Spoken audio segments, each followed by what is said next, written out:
Wagwan masses, welcome back to One Name Sports, and today we're gonna do just a other sports review. I did one previously. I'll make sure I link that up top. But we're just gonna go over some of the other sports that are going on. I've been very football heavy over the last couple months, and I've also been touching on basketball. So a lot of other sports out there in the world that I'm interested in. So I'll go over them.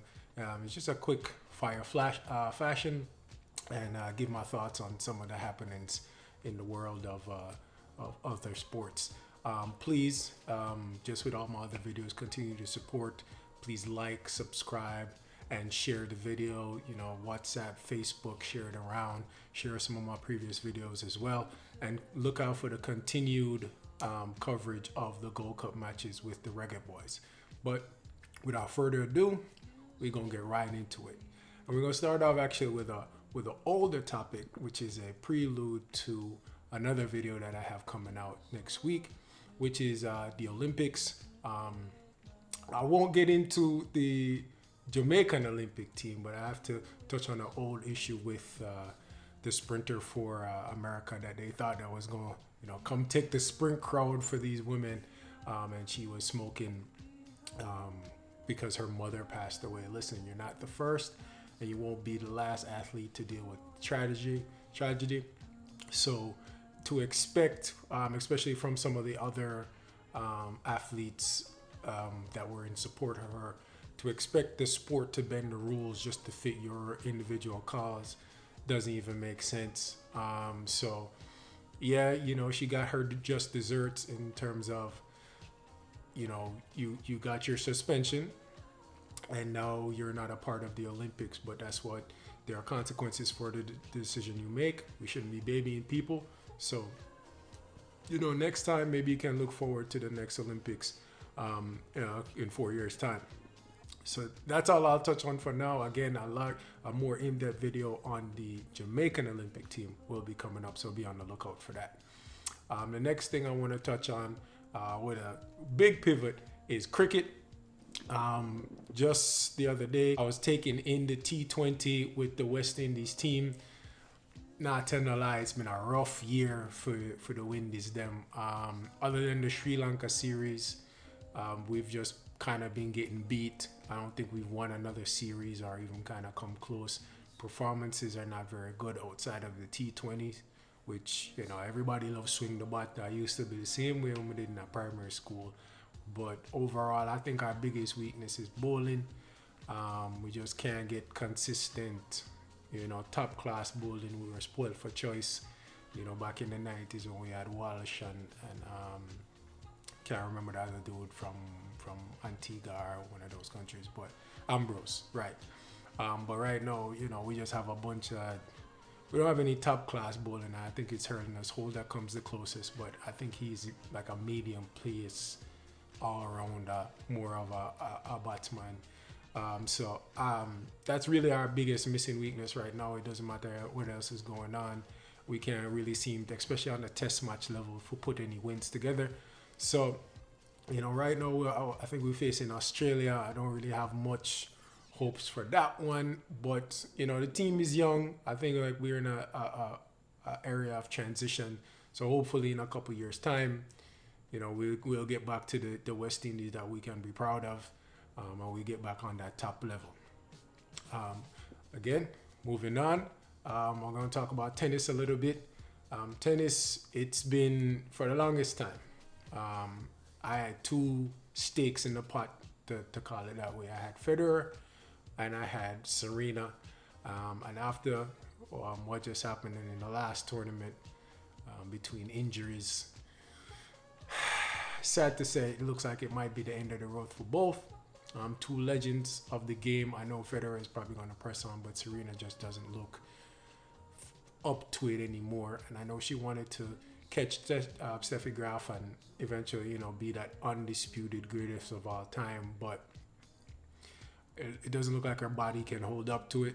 So, it's sad to say, even if she's going out, she's still the greatest of all time to me. But I know when you're at the top of the top, the actual statistic actually matters. So, it's sad that she wasn't able to to get those last couple Grand Slam wins. But so it go. On the other hand, Federer, age caught up to him. He's a lot older than the Nadals and the Djokovic.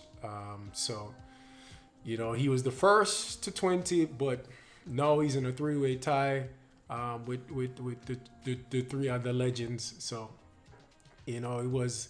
In football we had Messi and Ronaldo, but in tennis you had Messi, he had Federer and Nadal and Djokovic. But yeah, right now, three-way tie. I guess the healthiest one is going to be Novak. I think he's going to be the one to maybe get 2 or 3 more Grand Slams. Maybe Nadal gets another French Open and moves past Federer. But again, just injuries kind of piling up, age. Nadal came back from 2 knee injuries, so who's to say? Maybe Federer can come back and sneak another 1 or 2, but I don't think he'll hold on to it for too long, and then Novak will move forward from there. So it go, but as I said, legends for me always will be legends, and I'm glad I got to see them play, and hopefully, they get the same kind of luck and dominance in their next career transition.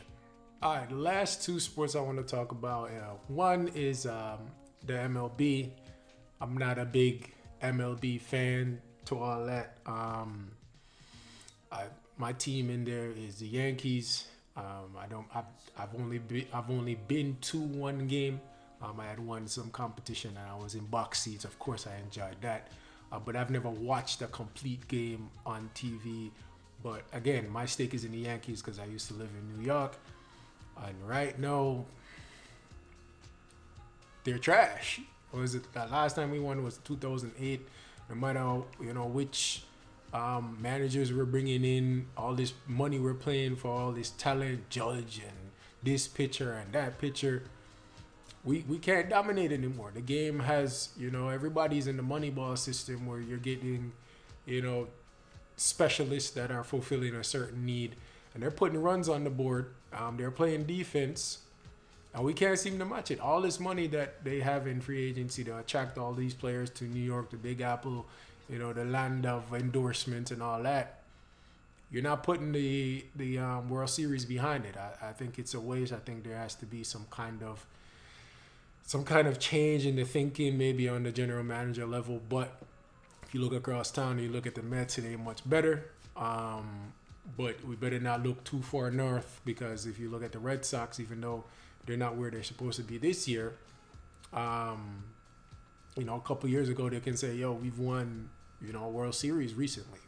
It's just in terms of money, they aren't where they are. But again, the Yankees have just been a disappointment. I can't tell the last time I was even tempted to get a Yankee fitted. So hopefully, in a year or two, or with a trade or two, we get back to dominating the league again, even if it's just a win record. You don't even have to make it to the World Series, but fighting to get in the wild card is kind of embarrassing. And lastly, a sport that I do keep up with very actively is Formula One.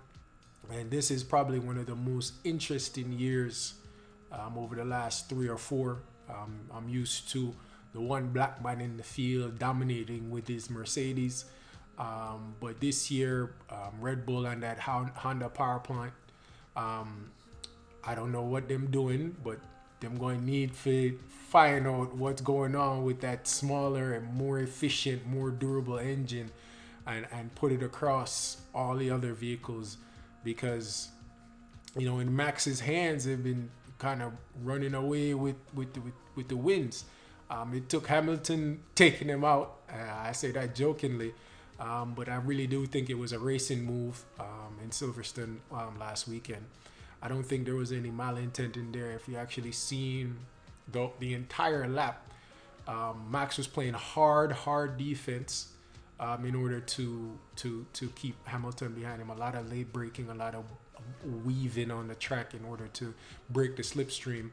And I understand why, because if you maintain that lead over the first lap, it's very hard without some kind of strategy in order to get back to make that overtake. So he was fighting to do it, but he was a little erratic. And on that turn, Hamilton had slipstream. He had the speed on two of the corners before that. And on that turn, I guess he thought he had, defended Hamilton enough. Again, Hamilton was coming in with a significant amount of speed.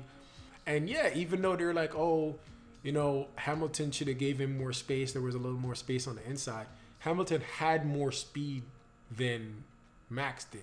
So, and more speed than he did when he passed Leclerc. So, I don't think there are a lot of people that were naysaying that really understood everything that was going on in terms of the dynamics of the car on that corner. There was no intent in it. Trust me, Hamilton loves the jousting. I'm sure for a top level pro as himself, just like him, like it's been a while since he's had to fight. So it's exciting.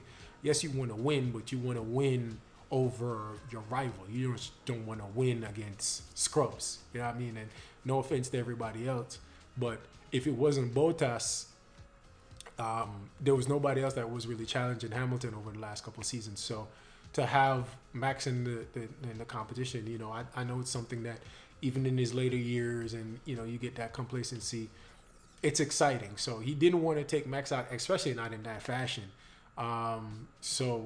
But overall, just this entire season, Red Bull knocking off 5 wins in a row, 5 poles in a row, something Mercedes hasn't seen in such a long time. It's just very exciting for the sport, especially with what's supposed to come in 2022 with the new cars and the budget restrictions. So, as it's funny to me, but as NASCAR is fading a lot because of ESPN coverage, I feel like the light on F1 is being pushed up a little further. Like with the technologies and the strategies and the drama that's around F1, it's taking its place back as the most important or the most enjoyable form of motor racing in America. That's for me anyway. That's my opinion. But I don't really be hearing about NASCAR like that. But you can't tell Middle America anything. But again, let me know your thoughts. From my Caribbean people out there on the West Indies, I know you actually feel like they're doing. Was I being a little bit too harsh? If you feel this is a farewell to Nadal and to to Federer and to Serena. Tell me where you consider Federer, because I know Serena for everybody is the greatest, but where do you consider Federer, considering that he might get overlapped soon in the ranking of all-time greats? And let me know your thoughts on F1 if you have any interest in that, and how people were kind of cursing them out, Hamilton for the crash, and doing the racial remarks just like they did for Saka Sancho and Rashford. There's a sir in front of Hamilton's name, and he still can't get respect. But again, please like, subscribe, and share. Share it on Facebook. Share it on your WhatsApp. Message it to your friend. Just get the content out there. But thanks for the support so far. I wouldn't be doing this without the support. Sometimes it's hard, but I'm here pushing out the content. I just got over 200 subscribers, so I'm very happy for that as well. But I'll continue doing what I do as long as y'all continue viewing. Thanks again. This is One Name Sports. Peace.